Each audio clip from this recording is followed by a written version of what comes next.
Welcome back to another UFC fight prediction video. In this video, I'll be predicting the main card fights for UFC 252, Miocic versus Cormier 3. So without further ado, let's get to our first fight on the main card. So in our first fight, we have in the light heavyweight division, Magomed Ankalaev versus Cutelaba 2. So this first fight happened, even though Cutelaba doesn't want to think it happened or wants to erase it, it happened and he got finished. Was the finish kind of like the stoppage kind of early? Yes, but I don't think nothing has changed or nothing will change. How I see it is I saw in the first fight, Ankalaev is just better in every area. He's the better wrestler, grappler, and he could dictate whether the fight goes to the ground or not more often. Now, I'm not saying Cutelaba doesn't have any chance at all of getting into the ground. He does, but does he have any chance of really doing anything with it or having the most success with it? Very little success, or a chance of success, where Ankalaev could have great success in that area, great success in the grappling and striking. Ankalaev is much more composed, much cleaner, much sharper, much faster, better reflexes, better timing, better looks, just more skilled in those areas. Like when we look at every like what's called factorable area in this fight that matters between these two, Ankalaev has it.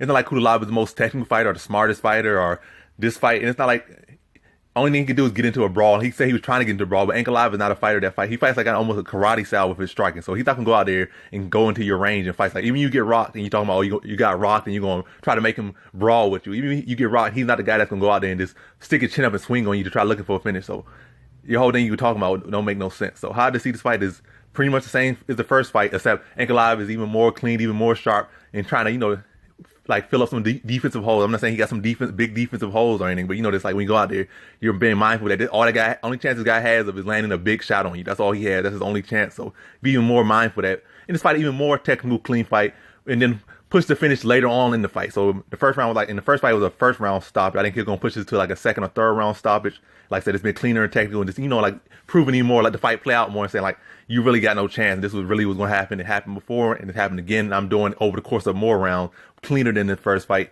and then like breaking you down technically, then putting you away. Now I think that happened. Like he just breaks them down over the course of the rounds. Then I think he puts them away early in the third via TKO. So in this fight, I got Magomed Ankalaev via third round TKO. Now to our next fight, we have in the bantamweight division, John Dodson versus Dvalishvili. So look at this fight right here.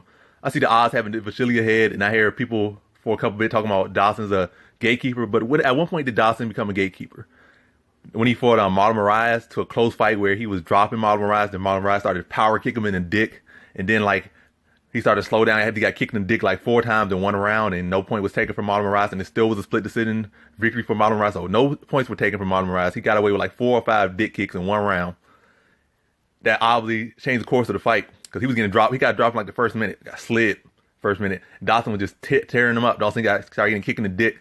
And all of a sudden, he started to slow down. When he started trying to explode, he was worried about getting kicked in the dick. So that obviously played a big factor, and they didn't take no points from Marlon Moraes. So that's definitely not no gatekeeper. That was a very close fight versus a guy that went on to be challenged for a title and still very much relevant in the division at the top. And Dodson was sliding him. It was a competitive fight. So you're not a gatekeeper for that. Jimmy Rivera fight, I think that's probably to me where he became a gatekeeper almost, because in the Rivera fight, he came in with that afro. His mind just wasn't there, and he just didn't look like he was there. He wasn't firing at all. And then he had the Yan fight, and I think at that point people were assuming he was a gatekeeper, and like he looked good early on, but then he started just letting Yan walk him down. But still, he dropped Yan in that fight, almost finished him. But at that point, he kind of let the fight kind of slip away from him and just shut it off.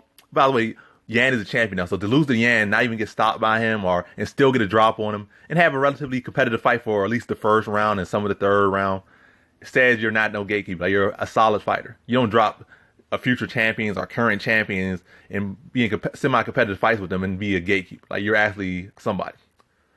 But out the way, maybe that's not the definition of a gatekeeper. Like gatekeeper maybe like you can't beat the champ, so you're just a guy that only people that can actually have chances of beating the champ are not gatekeepers. So Dodson does have a chance, but would I bet on him to beat Yan? No. So I guess maybe you could say in that sense he's a gatekeeper. But to get to the point of this prediction right here, when I see Dvalishvili, all he does is really have wrestling. He can kind of have some striking, but he can fight like a golem with his striking, but he's very stiff with his striking.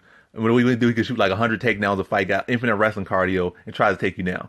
So when we go against Dodson, who's a more well-rounded fighter, who actually has an 80% takedown defense ratio, like his takedown defense is high up there, and he barely gets taken down.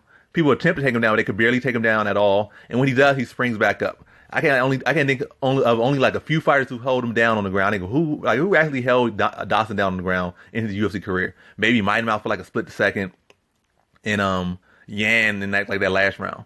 So nobody really has held Dodson down. And maybe Dvalishvili the best wrestler he ever fought, but he's definitely not the most well-rounded fighter. Or he definitely not even this probably matter of fact, Dvalishvili is probably the lowest tier person he's fought in his whole UFC career. Well, is a recent or you can say he lost to, beat on. But really, Dvalishvili's not, as far as competition, Dvalishvili's like more so to the middle or lower tier of the competition Dodson has fought. And Dodson, like stylistically wise, he can defend Dvalishvili's takedowns. He could spring back up. On the feet, he just clearly the much faster, much more explosive, much more technical striker. Even though Dvalishvili have a little bit of height, a little bit of reach, Dvalishvili doesn't use his height or reach. He's a wrestler. Like, the wrestlers can have height and reach, but they only use their wrestling. They can be like 6 feet tall, fighting a guy like 5'5", but they don't use their reach at all because they're wrestlers. They're not strikers. So what I see is Dodson defending takedown. Maybe Dvalishvili being aggressive and getting some takedowns, but Dodson springing back up. And it's really just using his footwork, angling, and just firing on him and tagging Dvalishvili up and just being able to beat him to punch easily off and throughout the fight. And then eventually finds that big shot, tags Dvalishvili in the second, follows up with some ground and pound and puts him away. So in this fight, I got John Dodson via second round TKO. Now on to our next fight we have in the heavyweight division. So in our next fight, we have in the heavyweight division, Junior Dos Santos versus Jairzinho Rozenstruik. So look at this fight right here. You got, to me, this is like a 50-50 fight, or it should be a 50-50 fight, with some factors leaning to be otherwise. But like, you're just looking at their pure styles and their skills and what they bring to the table and what they actually use and like typically use in the fight. This is a 50-50 fight. Jairzinho on his side, I mean, like I'm saying, basically in their arsenals, they have tools that they have shown. Maybe sometimes they'll always show them, sometimes they bring them out, that can make this fight a 50-50 fight. But like the factors definitely change things up. Like Junior Santos' age, his age is not bad for the heavyweight division, but he's been in some wars. He's taken some damage, a lot of damage.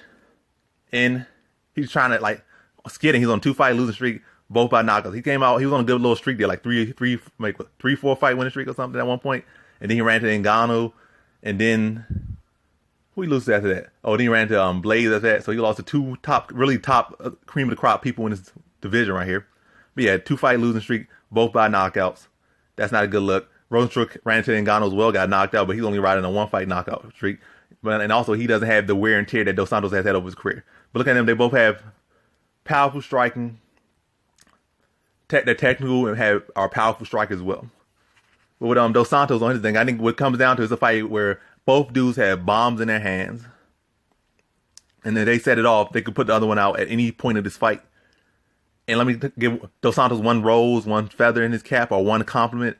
Is that even though people, some people are quick to say, or so easy to say a fighter is done or not evolving or not improving or not doing this, not doing that. They're old and they can't be no one. They're bum all of a sudden now. Dos Santos is not the case with that. I think he's been showing improvements in fights. Like in the Curtis Blade fight, Curtis Blade was not able to take him down, I only think once. He shot for 5 takedowns, didn't get none of them.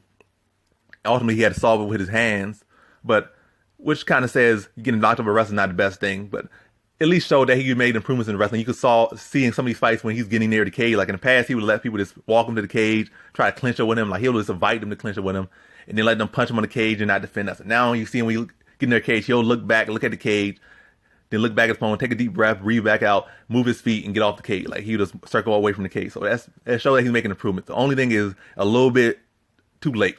And then another thing that gets him caught up, like in these fights, he be looking good. Even in second Miocic fight, he was tearing Miocic up. It was like a 2-minute fight, and he had Miocic limping in 2 minutes off just leg kicks. But then he kind of got caught by the cage.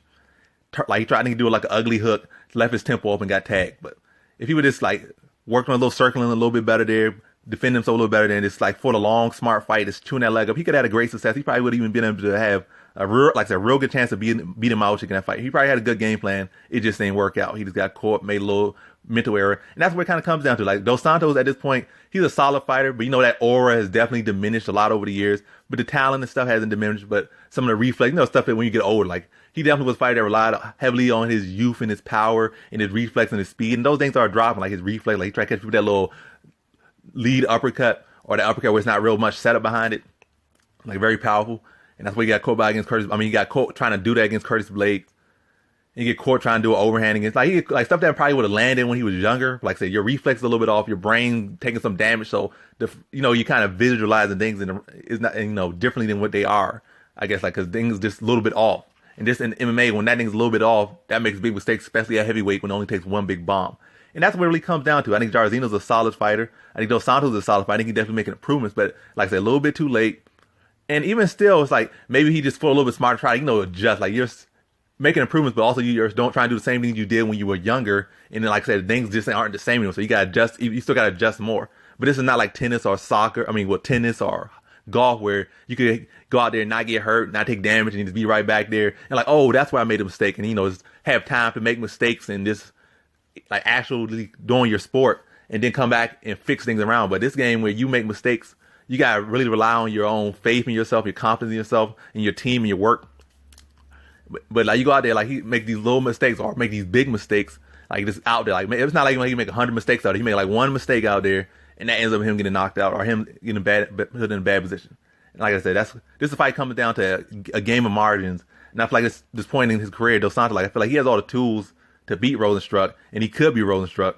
And I'm not saying this is an easy fight to pick, but I feel like the person who's been making the biggest lapses in fights right now is Dos Santos. Like I said, a game of inches. Dos Santos right now, like I said, he's making improvements and stuff, but he's still having those lapses out there, and it caused him to lose fights that he could win or put on a better performance in. I feel like in this fight, like I said, game of margins.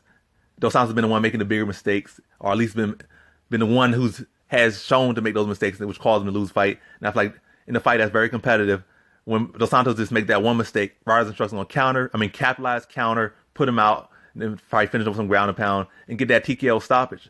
But like I said, I feel like it's a very technical fight, but it's a fight where they're going to both be trying to draw out a mistake in each other, like a high-level striking matchup, a lot of power been thrown, a lot of bombs, but they're going to be waiting for that one time for one to make a mistake, and they're going to capitalize. And I feel like Dos Santos going to be the first one to make that big mistake, and Rozenstruik is going to fully capitalize, being the younger, faster, less damaged fighter, and like I said, be able to catch him, counter him, and finish the fight. I think it happens in the second round. So in this fight, I got Jairzinho Rozenstruik via second round TKO. Now to our co-main event, we have in the bantamweight division, Sean O'Malley versus Marlon Vera. So this fight is very, very exciting right here. You got two longer bantamweights. You got two guys that don't have a lot of steam around them. Vera, had his ups and downs in UFC, but he's been finding his steam. And let me say another thing. He definitely won that fight against Yadong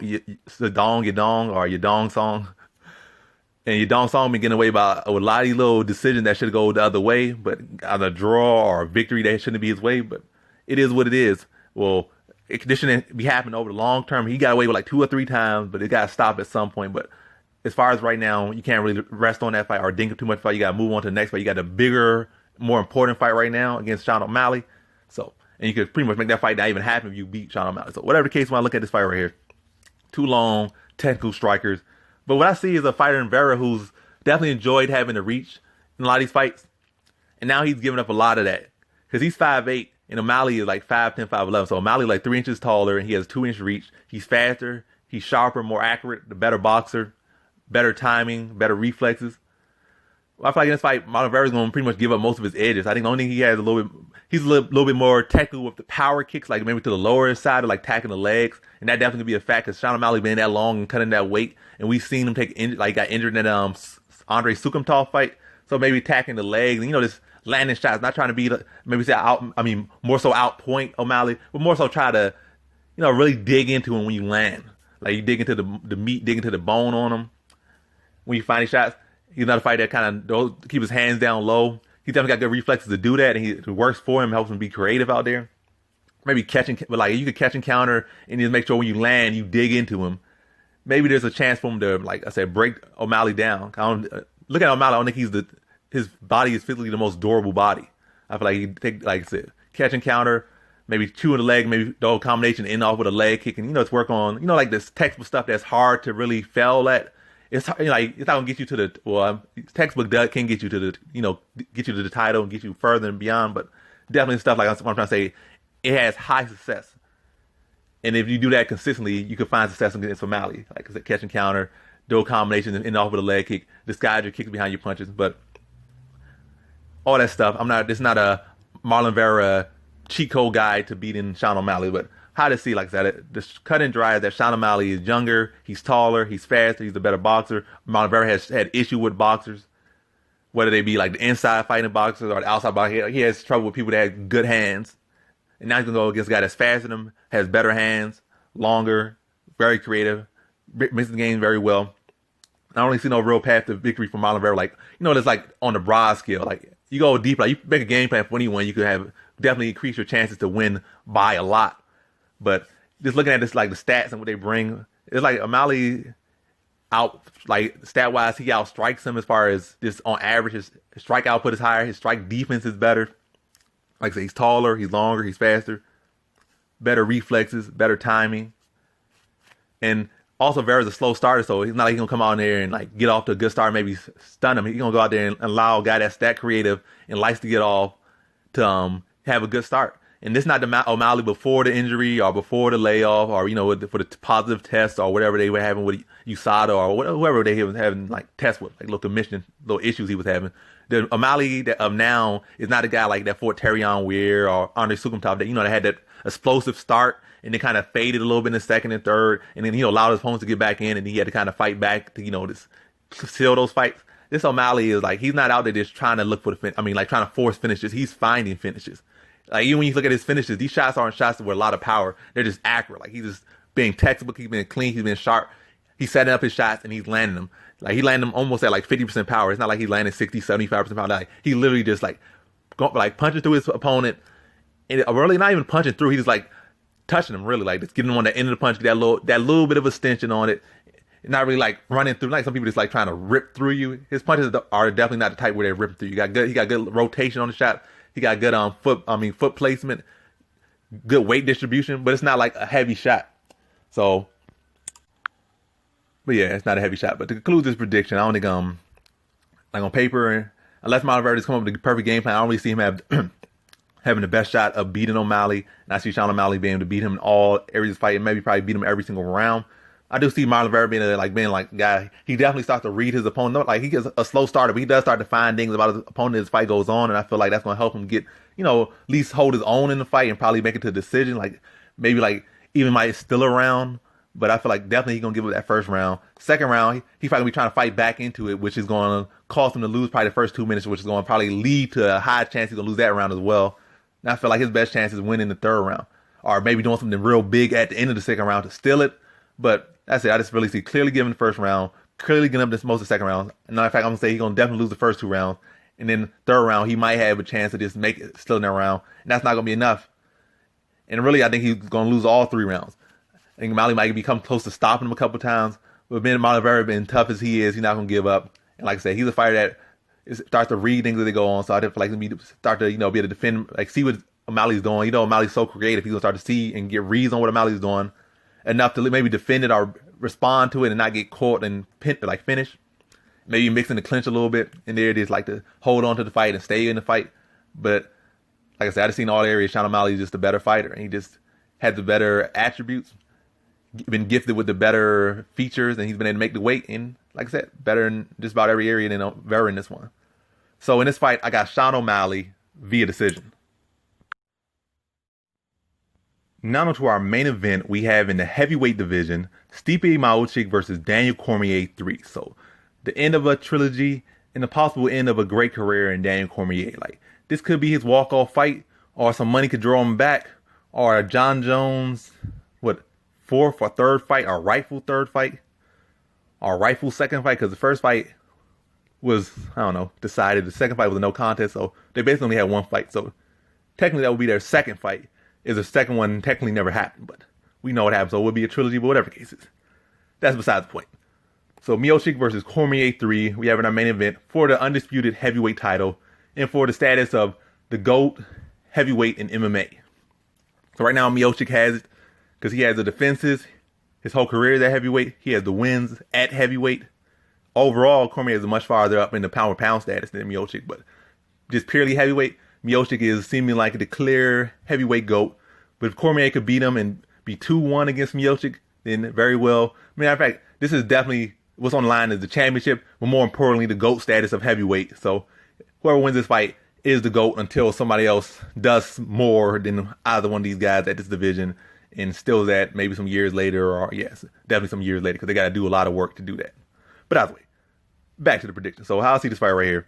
Miocic versus Cormier, they're 1-1. First fight, Cormier kind of played possum a little bit. Or, he just kind of tried to fill Miocic out, let Miocic fire, kept finding ways to enter into the clinch. Then eventually found his mark. Like, and also when he started to feel Miocic power a little bit, whether it was landing or just kind of feeling it, like just taking some of his damage, he started walking him down.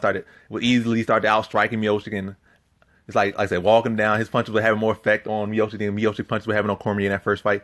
And then he got into the clinch. Also, he was doing some eye poking, so that's another factor. Taking big shots that were busting Miocic up, plus getting poked in the eye, and that definitely kind of affects you, whether you not say it or not. But either way, then he ducked into the clinch, spun him around, caught him, dropped him, finished him. Second fight, Miocic spent all those, I think, a year, maybe 2 years out just trying to get the fight, and was like begging for it every single day, every single night for that fight. Came in the best shape he could possibly came in. Cormier came in kind of the worst shape he could come in. I don't know what he was doing. He was coaching, was doing this, was doing shows, wasn't taking Miocic seriously, and still came out there and was destroying Miocic. Like, he was picking him up, slammed him, picked him up, put him down.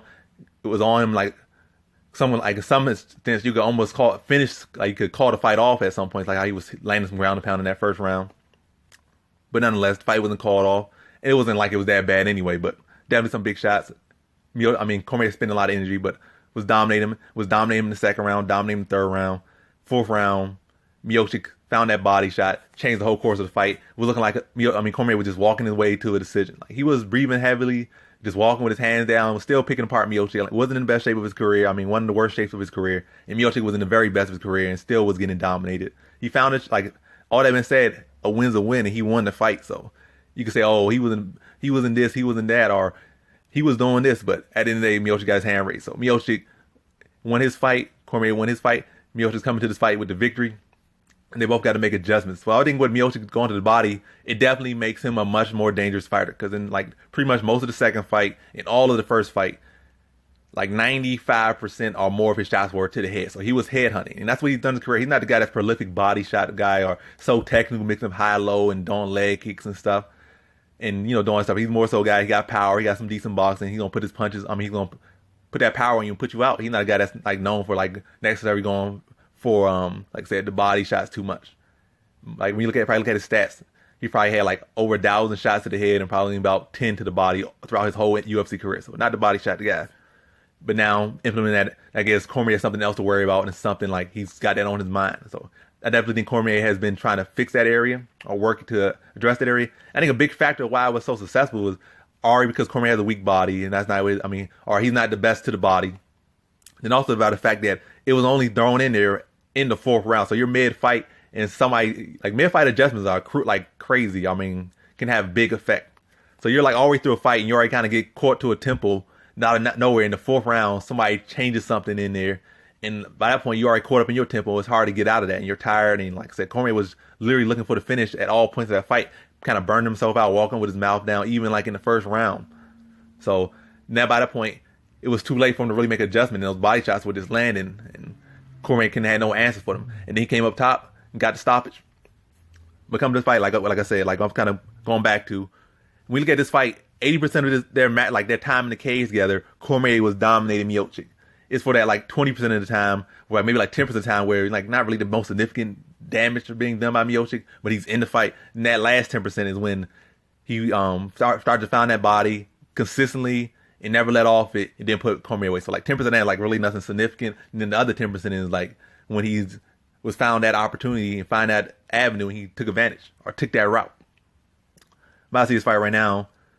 Like I said, Miocic's gonna be even more dangerous. Like down at Cormier's worried about the body shots. Now he's gonna be mixing other things. So when you got somebody worried about one area, you could come up top. You can maybe go down with a leg. You can maybe attack, get worried about the body and attack the leg. Then when he's worried about the leg or something, worried about the body, come up with a head kick. And Miocic probably got like 3 head kicks in his UFC career as well. So like some stuff he don't do, but he definitely has it in his arsenal. So he mixes those in his arsenal, he becomes even more dangerous. And I definitely think like he'll try, like given the fact that Cormier's got worried about one thing, that's going to leave Miocic to work on other things that can, he's definitely not going to forget the body, but it's going to allow him to be more dangerous because he's not going to be just looking for one area. Like he's not just head hunting no more. He knows the body's there. And now that you get worried about those two things, you can mix in other things. And I think that's what he's going to be looking to do. So he'll be a much more dangerous fighter. But how I see this fight really is that Daniel Cormier is going to make those adjustments. He's actually even saying, and you seeing, he's training much harder this fight. Like when he fought John Jones. Is he going to be as good as when he fought John Jones? No, but I think he'll be much more composed, much better conditioning. And if he goes realistically, if Cormier really grinded, like, and came in his best. He could win this fight very easily, but in a very boring fashion. Just wrestle Miocic for 5 rounds, take him down, or at least strike him a little bit, clinch up, go for a takedown, and then like ride out rounds to a boring decision. But that's not going to be the case. And also, like I said, props to Miocic. He's got some solid wrestling as well. But if Cormier really wanted to do what, like, really wanted to embrace that grind, I don't think Miocic would have much of an answer to it. But I feel like he's still going to be able to address it somewhat. So it's not like going to be that easy, but it's still almost that easy where Cormier can literally take off like get like at least a round or 2 on top of what he's already doing and steal those rounds, and then probably win a couple rounds striking and get an easy decision. But I see this fight, like I said, Cormier gonna be in better shape. I feel like when he's implementing this game, getting the clinch, dirty boxing, the mixing in and chain wrestling, like I feel like that's not gonna allow Miocic to have the range to really get off those body shots, really have the range to get off his striking. And even when Cormier was just purely striking, Miocic barely could get his hands on. Cormier was just faster, better reflexes. Was the striking all that technical? Not really, but the fact that how his speed and his reflex and his ability to get in your face and just put volume on you and the power he could generate from his weird, awkward style, Miocic really ain't had much of an answer for it for most of their fights. So I just see, like I said, Cormier being inside, smothering, pressuring, being a little bit better on defense, getting the clinch, mixing the wrestling, and really making a fight where Miocic more so has to respond to Cormier than actually a fight where they're both fighting each other. It's a fight where Cormier is leading the dance and Miocic has to respond. And then unlike the first fight, unlike this last fight, Cormier is going to be in better condition to where he can do that all 5 rounds and probably fight a little bit smarter. He's not going to go out there just necessarily. He probably still can go out there, drop his hands a little bit because he wants Miocic to go to the head, but not as much, and definitely not have his mouth open wide doing that, and definitely not being necessarily in front of Miocic that much, not wrestling. So I feel like he's going to be mixing all his game in there and come in like almost a vintage Cormier where he's striking, the chain, mixing in wrestling, throwing head kicks, ducking under, getting these big double legs or big body locks or big singles and putting Miocic on his back and controlling him and dominating him. But that's like I said, dominating is probably not the right word. I do see this as a very competitive fight. But I feel like Cormier is going to really be enforcing his style. And I don't think Miocic is going to have the best answer to that style.